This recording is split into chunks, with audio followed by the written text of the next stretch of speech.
In a world where you can be anything, wield powerful magics, transform into mighty creatures and channel the literal powers of gods into your abilities, you might be surprised to find out that people still choose the good old fighter as their primary class in Dungeons & Dragons. Despite the game offering the ultimate fantasy experience, a lot of people, and I mean a lot by the way, it's still the most popular class and even more so in bloody Baldur's Gate for that matter, are still gravitating towards the dude that has a sword and hits people with it.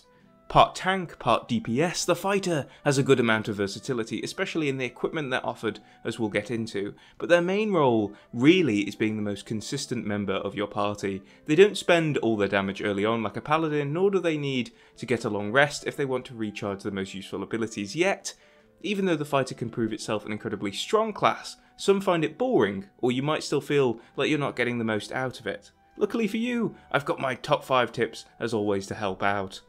Tip number 1. Don't be afraid to play to the class's strengths. In previous lists and tips, I've often tried to push you guys out of your comfort zone a little bit, pointing you away from being stereotypical bards and paladins, and while I also think it makes a more interesting fighter for you to go to something other than a big weapon with big damage, there's no reason to shy away from the fighter's strength. As I said in the opening, the fighter is the most consistent damage dealer in the game, and while it might not be that perfectly suited protagonist like the Paladin, if you put an equally leveled fighter against any CR enemy, your fighter will usually have a good chance of coming out on top. Your party are going to need you as the guy who gets stuff done in a fight, hence your class's name, and so if that means you slap on some heavy armour, pick up a greatsword and go to work on the local orc population, then that is what you do. Also, sometimes it's just fun to do what your class does best. Yeah, it's nice to try out a Dex Paladin or a Melee Cleric, but D&D is a game that does have some stuff that just works better than others. It can be optimised.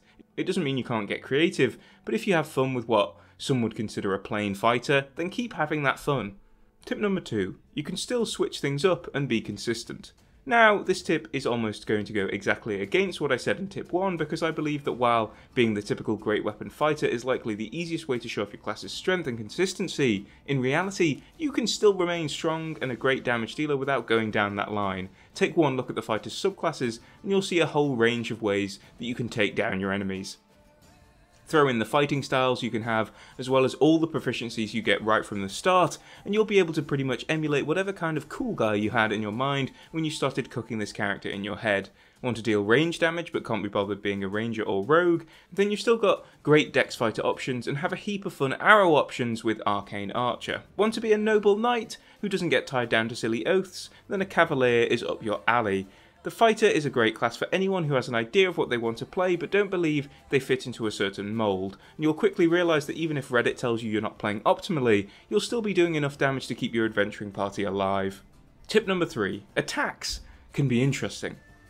As usual with these tips, I'm usually assuming that you have a basic understanding of the class I'm going on about. You know that the fighter has a D10 for its health, that it starts with all weapon and armament proficiencies, and that it's got second wind to heal and action surge to give you another action. All of that is pretty simple, so I often like to give deeper tips on things like flavouring and making your character stand out, among others in its class. And yet, some players, at least in my experience, believe the fighter is the one class where you can't really flavour it. Sure, you can wear magic armour and use magic weapons to make yourself look different, and you can change your subclass to once again embody a different type of fighter, but when it comes down to combat every round, fighters and a lot of martials in general often just resort to I hit. I hit that guy with my sword, or at best, I stab or slash that guy with my sword. To some, this can lead to the fighter feeling like a boring experience, as while your numbers show that you're doing good things, you're not feeling like you're having as much fun as the wizard who's constantly dropping nuclear bombs on the local kobold community. In which case, I would take a look at some great movie duels, or just watch how certain streamers and content creators who play fighters in their games describe their attacks. Instead of saying you hit the guy, talk about how your battle master analyses the enemy before them just as they step in and take a swing from the left, aiming for their opponent's head.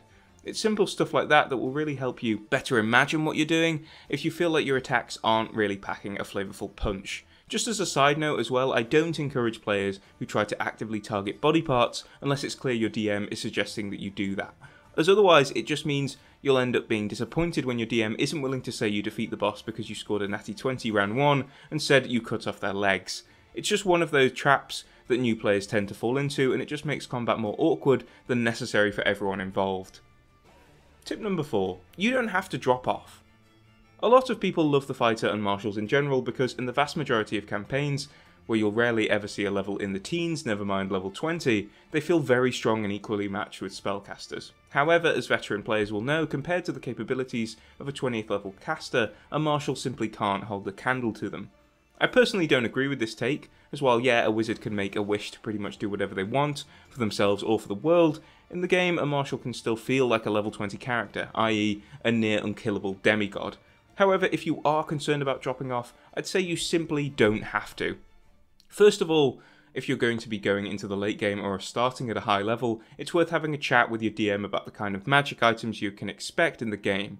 If they're going to be stingy, then you'll probably have to do something else besides hoping that you get the magic god-slaying sword from a nearby chest. In any case, you still have options if magic items simply won't come your way to keep you feeling like a high-level character.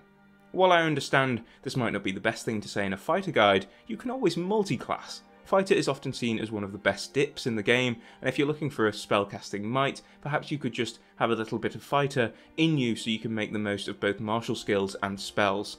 There's Eldritch Knight too, if you're looking for that traditional battle mage appeal, but if you just want to be pure as pure martial gets, then you can also discuss additional rules with your GM. I run Commander's Revised Martial Rules in my games, and while I think they certainly have their flaws, allowing classes that usually just have one thing to do in combat and that one thing be hit, get a bit more variety is always a good thing, and has kept D&D interesting as a system even years beyond my first campaign. So yeah, if you're worried about the inevitable drop-off, there are plenty of ways to keep even pure fighters interesting and feeling powerful. Tip number 5. Style your fighter around your experience. The fighter is often seen as the supreme beginner class for Dungeons & Dragons, and while I think certain other classes like the Barbarian have even less decision making for the player, it's hard to find a class better suited for giving people an introduction without overwhelming them. However, as the fighter is still the most popular class, that means there are a lot of you out there that are playing this class with a few or more campaigns under your belt, which leads me to my final tip. Essentially, I think if you've got no or very little experience, you should style your fighter around it, and I think the reverse is true as well. There's no point in going for an Eldritch Knight mixed with a Hexblade if you don't know your first thing about spellcasting. Stick with simpler stuff. Grab yourself some heavy armor, a greatsword, and go out there and hit some stuff. If you find that boring after a while, then go back to tips 3 and 4, which will stop you from feeling underwhelming and like you don't have enough flavour. Then, once you're ready to roll another fighter, or if you've played so many characters you do just get bored of doing things the normal way, push the boat out a little bit. Grab a subclass that's considered underpowered or underused and see what you can do with it. Be an archer or a 2-weapon fighter. This final tip might seem a bit pointless, but I think the fighter, like a lot of the other classes I've covered, has a great amount of versatility, and so you're going to want to make the most of it. Yes, there are optimised ways to play, but even if you're rolling up your 5th fighter and still haven't got bored of the Greatsword Battlemaster, I'd urge you to try a different fighter style, see if you like it, and enjoy all the paths this class can go down. Or you can completely ignore me and do your own thing. Either way, that's my list. As always, be sure to let me know what classes you want me to cover next, and any tips you think I missed out on. Also, for the OGs around here, you know that sometime soon, we've got a big Warhammer game releasing, and so I'm thinking it might be time to go back to what I know best. Looking at these compared to my End Times rewrites, it's pretty clear that D&D might not be the future of what Crypt Ghoul is, and I've got a hankering for Warhammer. In any case, I'll see you soon, ghouls and gals.